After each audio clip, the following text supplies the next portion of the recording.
everybody, this is Justin Muncy, and today we're going to be learning how to play Fall Out Boy's Lake Effect Kid. Yeah! So why don't you go ahead and grab your guitar and let's get to it. First things first, the song is in standard tuning in the key of F major. I'm using my Gibson Les Paul Standard from 2008 because it's a rock and roll song, so I mean, why wouldn't you choose this?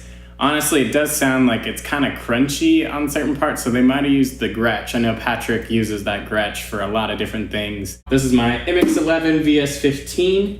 It's an AC30 style amp. Let me show you what the clean sound is. So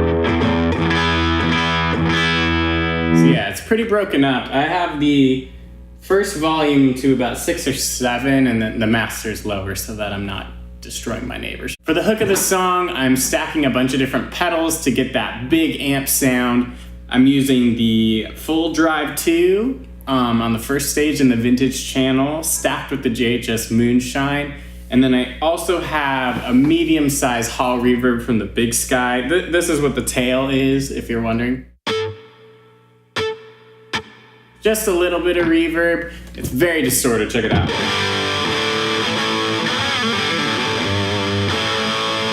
All right, so that first part, we're just gonna be up here on the 10th and 8th fret of the B string. Right here, the F on the G, and then the C on the D. So basically that's 10th fret, and then this A. It's all D minor pentatonic, so this is how it goes very slowly.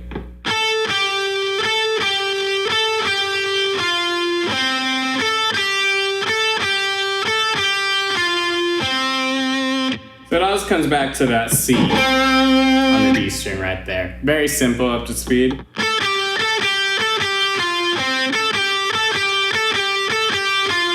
For the first verse, I'm using a very short reverb room sound from the Big Sky with the Moonshine, and that's it. It's a very light crunch tone. This is the reverb tail. Barely anything. All right, and then this is what the chord. So like a nice crunch. So this is where it gets interesting. Unlike a normal pop punk song, we're not gonna play just power chords. We're gonna play cool voicings, which is what makes this song have its character. So our first chord is gonna be a B flat major 7. All right. So what that is the 6th fret of the E string, 7th fret of the D string, 7th fret of the G string. B flat major 7. All right, and then we're gonna open that up into a B flat 6. So we're just gonna be adding the 6th note, all right, instead of the major 7. So all we gotta do, drop the 7th fret of the D string down to the 5th fret of the D string, to a G. So we have, that's a B flat 6 right there. So together with the rhythm, it's gonna be kind of slowly.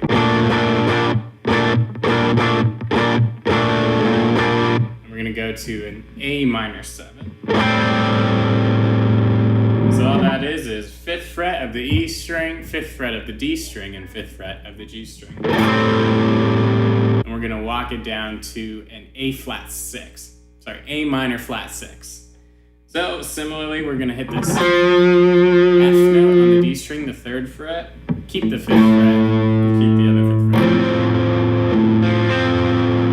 fret. So I would play it like this. Our next one is gonna be a G minor 7. Very much the same shape as the A minor 7, just gonna move down to the 3rd fret, so 3 in the D, 3 in the G. All right, and then we're gonna go to a G major 6. So we're only gonna go down a half step this time on the F to an E. So.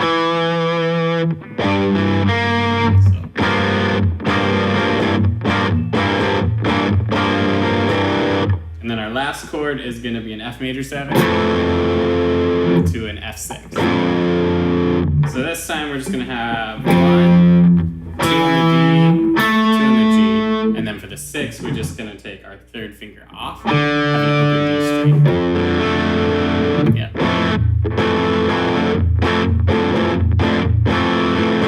Now we're to the pre pre-chorus of the song, which might be the weirdest part of the song and yet one of the hookiest. It's very difficult to hear exactly what the guitar is doing because it's so quiet in the mix. But what I did was I just used the full drive because it sounded like a little bit of distortion. And then I have a little bit bigger reverb, the same one I'm using on the hook.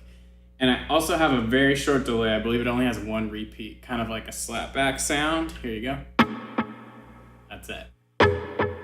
Because it sounds like there is a delay because there's a little bit of like warble going on in the background. I could be wrong once again, but what I play is so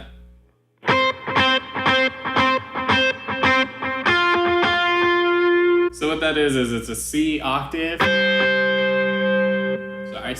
What that is it's a C octave. Alright, so we're gonna have 5th fret of the G string and 8th fret of the E.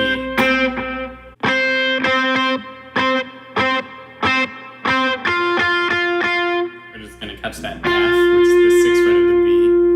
And then sometimes it sounds like he might kind of add a note in there, so something along the lines of like.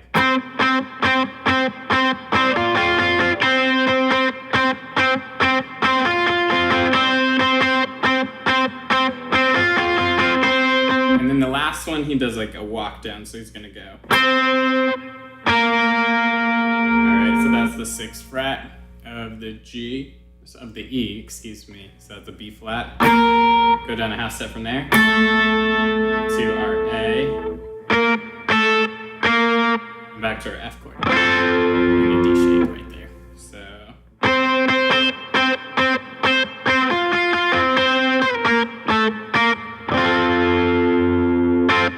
Now we're in the chorus, which is power chords, except we are gonna bring back that motif from the verse, the B flat major 7 and B flat 6 at the end of it.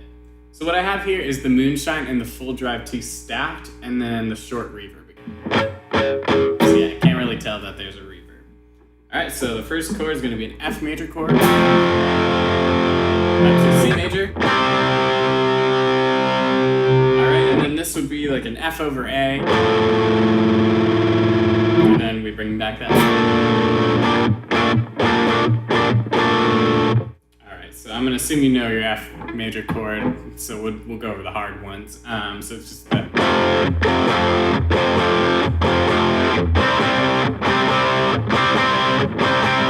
Alright, for F over A, if you don't know what that is, the way I play it is A, the 5th fret of the E string, and then the F up here, which is the 8th fret of the A string, and then we're gonna touch the 3rd of the F up here, which is an A.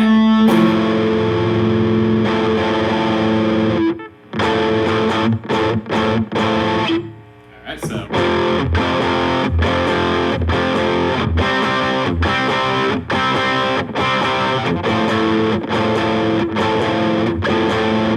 Here's our theme. So for the second verse, I'm gonna lighten up my drive. I'm just gonna use the full drive. I'm gonna use the bigger reverb, but no delay. You could probably play this part with delay, but it's not necessary. We're gonna use the same chords as we were doing in the first verse. We're just gonna move them up higher into higher voicings and let them ring out. So the first one, that B flat major 7 is up here.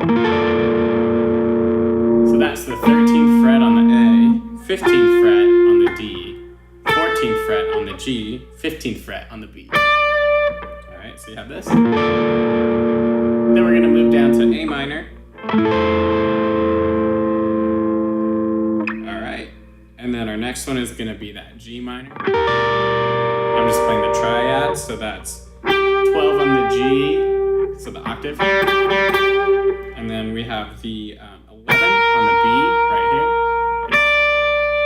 and then the D on the E string, that 10th fret. And then we have this, that F major 7. So we're just gonna catch that E on the 12th fret of the E, and then we have this, 10th fret of the B, 9th fret of the G, 10th fret of the D. Go back into the same riff. All right, here's the solo section of the song. I'm using the same patch I was using for that intro. So most of this is D minor pentatonic. And we're gonna slip into the F major scale at a couple points here, but for the most part, it's pentatonic. So we're gonna start right here, 12th fret of the D string, and then the 10th fret of the D string. We're gonna go up to that 10th fret of the G. And then we're gonna go 12th fret of the D, 12th fret of the G. And we're gonna go back to that 12th fret of the D. We're gonna go up to the 10th fret of the B. So.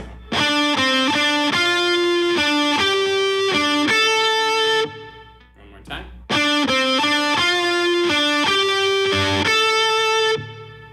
All right, then we're gonna do a half bend on that 10th fret of the B string.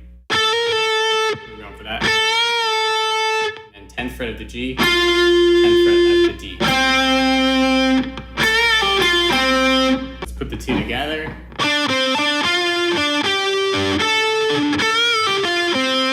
We're going to come back to that 10th fret of the G. Walk it down. One half step, and then 10th fret of the D, and then back to that 10th fret of the G. Then we're going to do a walk up. We're going to start here at the 7th fret of the D, go to the A, up to the 10. We're going to move over a string to that 7th fret of the G. Hit it again, up to that 9th fret. So.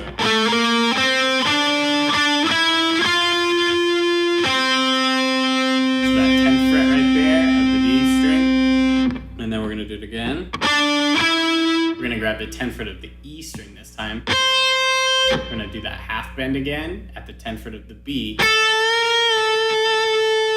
right, slowly.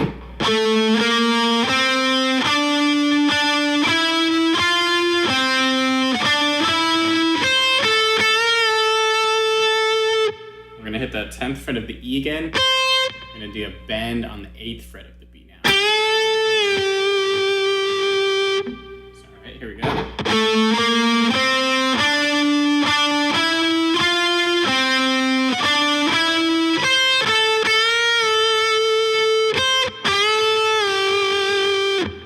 So let's do it all together, kind of slow.